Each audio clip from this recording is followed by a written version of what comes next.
El Príncipe. Capítulo 20.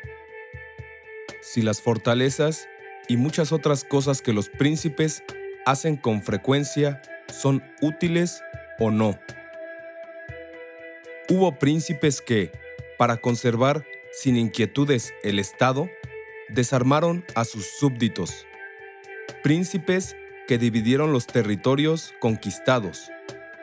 Príncipes que favorecieron a sus mismos enemigos.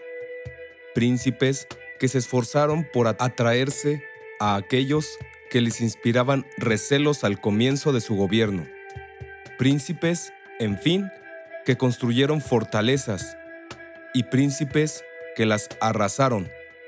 Y aunque sobre todas estas cosas no se puede dictar sentencia sin conocer las características del estado donde habría de tomarse semejante resolución, hablaré, sin embargo, del modo más amplio que la materia permita.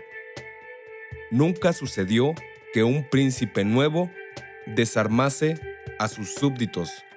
Por el contrario, los armó cada vez que los encontró desarmados. De este modo, las armas del pueblo se convirtieron en las del príncipe. Los que recelaban se hicieron fieles. Los fieles continuaron siéndolo y los súbditos se hicieron partidarios. Pero como no es posible armar a todos los súbditos, resultan favorecidos aquellos a quienes el príncipe arma, y se puede vivir más tranquilo con respecto a los demás. Por esta distinción de que se reconocen deudores al príncipe. Los primeros se consideran más obligados a él, y los otros lo disculpan comprendiendo que es preciso que gocen de más beneficios los que tienen más deberes y se exponen a más peligros. Pero cuando se les desarma, se empieza por ofenderlos, puesto que se les demuestra que, por cobardía o desconfianza, se tiene poca fe en su lealtad. Y cualquiera de estas dos opiniones engendra odio contra el príncipe. Y como el príncipe no puede quedar desarmado, es forzoso que recurra a las milicias mercenarias, de cuyos defectos ya he hablado. Pero aun cuando solo tuviesen virtudes, no pueden ser tantas como para defenderlo de los enemigos poderosos y de los súbditos descontentos. Por eso, como he dicho, un príncipe nuevo, en un principado nuevo, no ha dejado nunca de organizar su ejército, según lo prueban los ejemplos de que están llena la historia. Ahora bien, cuando un príncipe adquiera un estado nuevo que añade al que ya poseía, entonces sí que conviene que desarme a sus nuevos súbditos, excepción hecha de aquellos que se declararon partidarios suyos durante la conquista. Y aún estos, con el transcurso del tiempo y aprovechando las ocasiones que se le brinden, es preciso debilitarlos y reducirlos a la inactividad, y arreglarse de modo que el ejército del Estado se componga de los soldados que rodeaban al príncipe en el estado antiguo. Nuestros antepasados, y particularmente los que tienen fama de sabios, solían decir que para conservar a Pistoia bastaban las disensiones, y para conservar a Pisa las fortalezas. Por tal motivo, y para gobernarlas más fácilmente, fomentaban la discordia en las tierras sometidas, medida muy poco lógica en una época en que las fuerzas de Italia estaban equilibradas. Pero no me parece que pueda darse hoy por precepto, porque no creo que las divisiones traigan beneficio alguno. Al contrario, juzgo inevitable que las ciudades enemigas se pierdan en cuanto el enemigo se aproxime, pues siempre el partido más débil se unirá a las fuerzas externas y el otro no podrá resistir. Movidos por estas razones, según creo, Los venecianos fomentaban en las ciudades conquistadas la creación de güelfos y gibelinos, y aunque no los dejaban llegar a derramamiento de sangre, alimentaban. Sin embargo, estas discordias entre ellos, a fin de que, ocupados en sus diferencias, no se uniesen contra el enemigo común. Pero, como hemos visto, este proceder se volvió en su contra, pues, derrotados en Bayalá, uno de los partidos cobró valor y les arrebató todo el estado.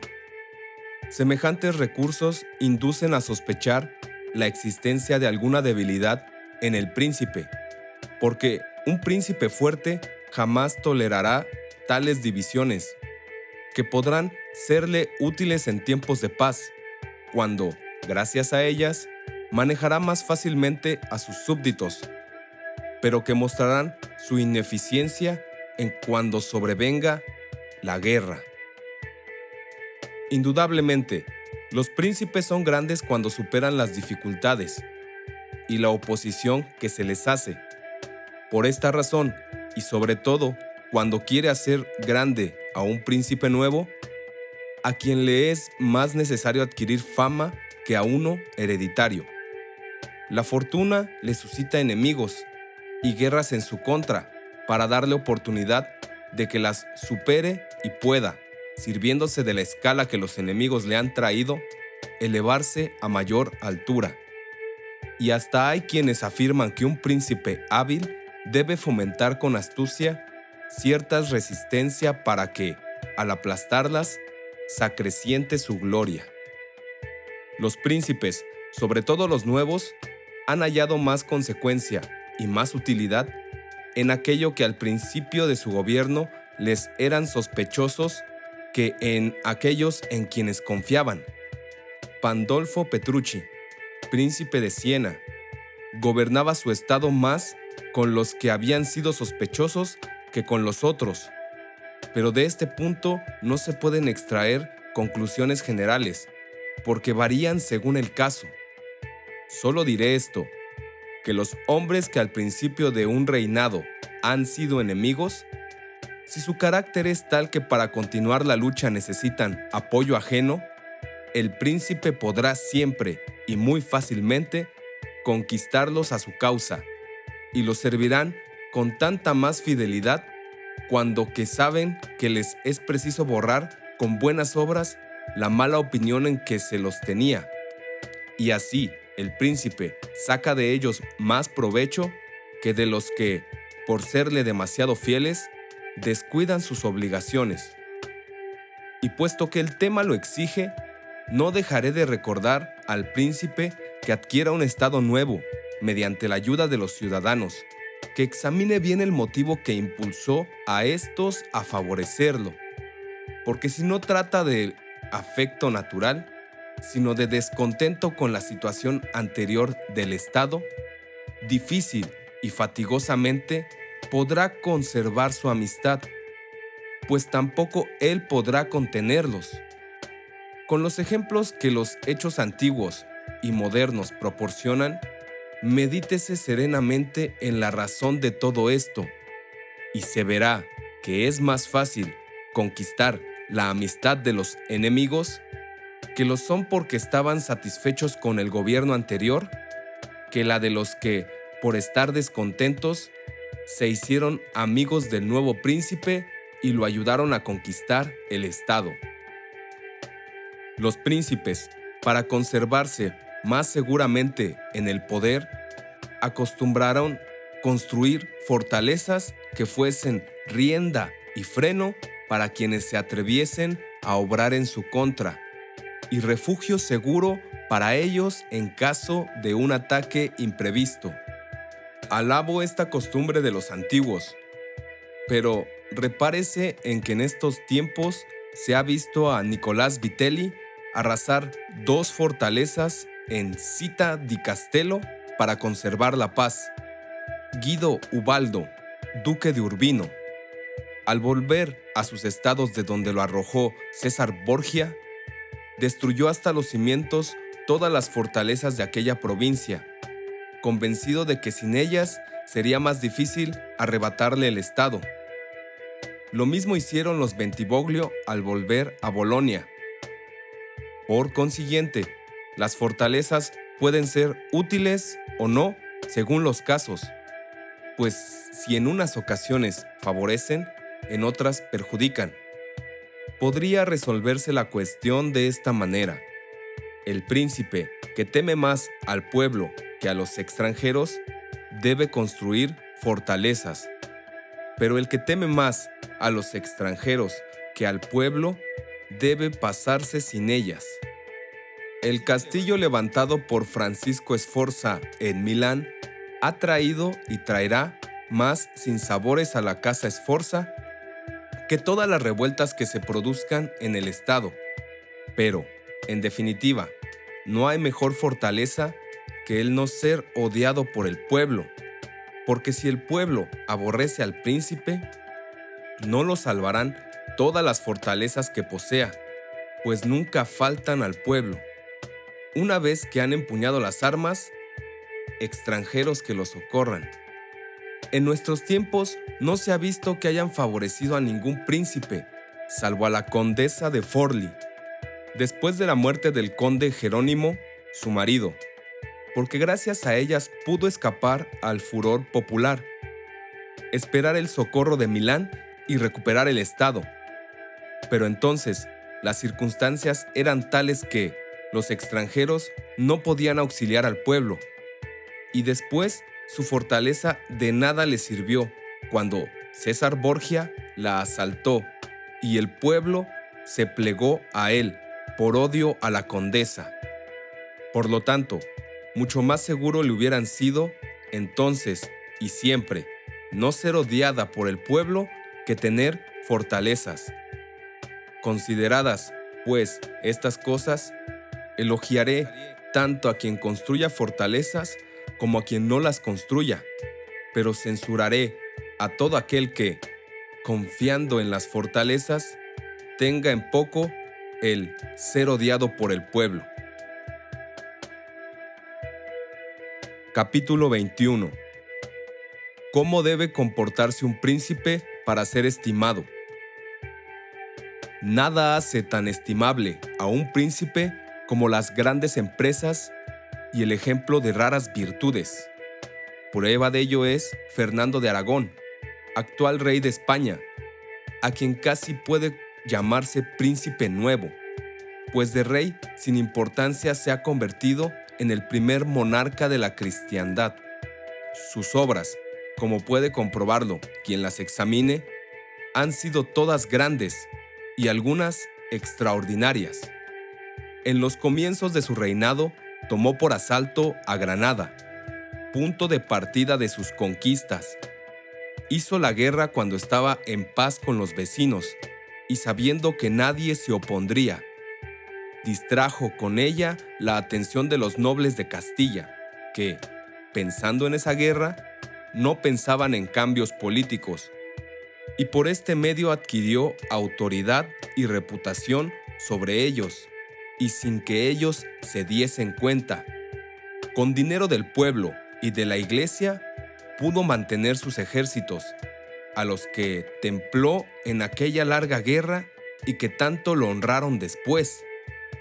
Más tarde, para poder iniciar empresas de mayor envergadura, se entregó, sirviéndose siempre de la iglesia, a una piadosa persecución y despojo, y expulsó de su reino a los marranos. No puede haber ejemplo más admirable y maravilloso. Con el mismo pretexto invadió el África, llevó a cabo la campaña de Italia y, últimamente, atacó a Francia, porque siempre meditó y realizó hazañas extraordinarias que provocaran el constante estupor de los súbditos y mantuvieron su pensamiento ocupado por entero en el éxito de sus aventuras. Y estas acciones suyas nacieron de tal modo, una tras otra, que no dio tiempo a los hombres para poder preparar con tranquilidad algo en su prejuicio. También concurre en beneficio del príncipe el hallar medidas sorprendentes en las que se refiere a la administración, como se cuenta que las hallaba Bernabo de Milán. Y cuando cualquier súbdito hace algo notable, bueno o malo, en la vida civil hay que descubrir un modo de recompensarlo o castigarlo, que dé amplio tema de conversación a la gente, y por encima de todo, el príncipe debe ingeniarse para parecer grande e ilustre en cada uno de sus actos. Asimismo, se estima al príncipe capaz de ser amigo o enemigo franco, es decir, al que, sin temores de ninguna índole, sabe declararse abiertamente en favor de uno y en contra de otro. El abrazar un partido es siempre más conveniente que el permanecer neutral, porque si dos vecinos poderosos se declaran la guerra, el príncipe puede encontrarse en uno de esos casos que, por ser adversarios fuertes, tengan que temer a cualquier cosa de los dos que gane la guerra o que no. En uno o en otro caso, siempre les será más útil decidirse por una de las partes y hacer la guerra, pues en el primer caso, si no se define, será presa del vencedor, con placer y satisfacción del vencido, y no hallará compasión en aquel ni asilo en éste, porque el que vence no quiere amigos sospechosos y que no le ayuden en la adversidad, y el que pierde no puede ofrecer ayuda a quien no quiso empuñar las armas y arriesgarse en su favor.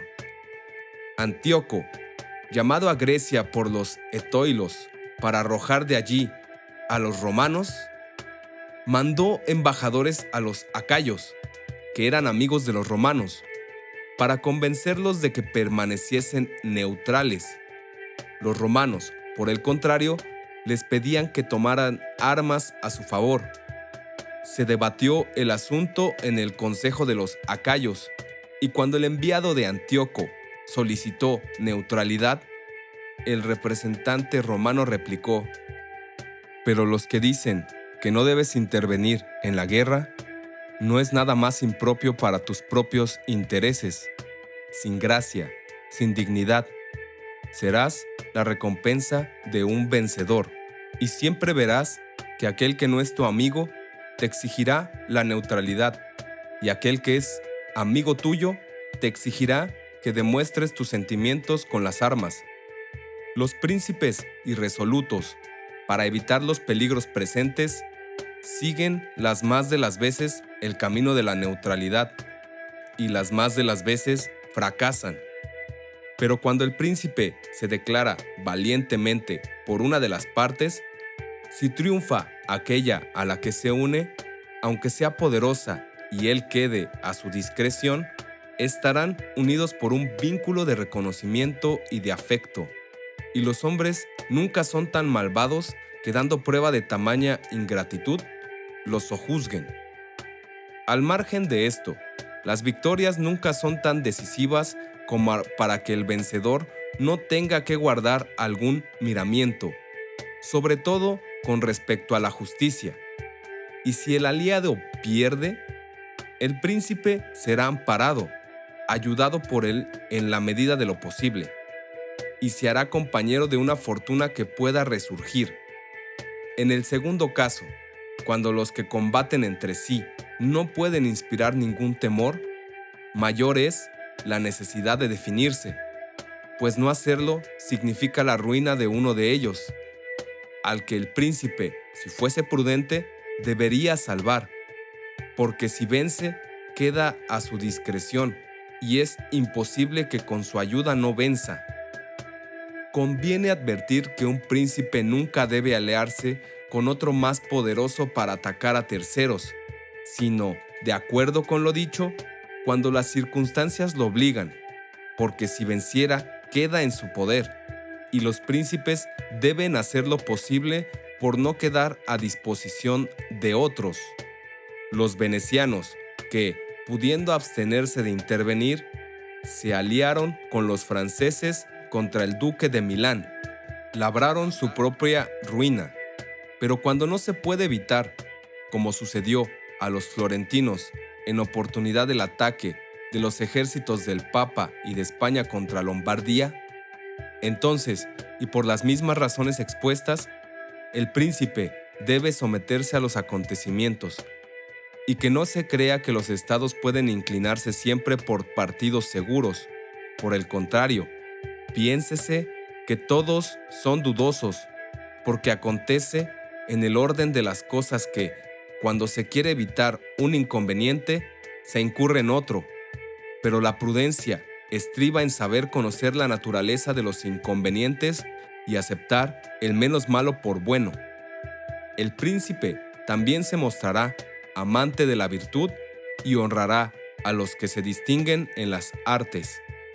Asimismo, dará seguridades a los ciudadanos para que puedan dedicarse tranquilamente a sus profesiones, al comercio, a la agricultura y a cualquier otra actividad, y que unos no se abstengan de embellecer sus posesiones por temor a que se las quiten, y otros de abrir una tienda por miedo a los impuestos.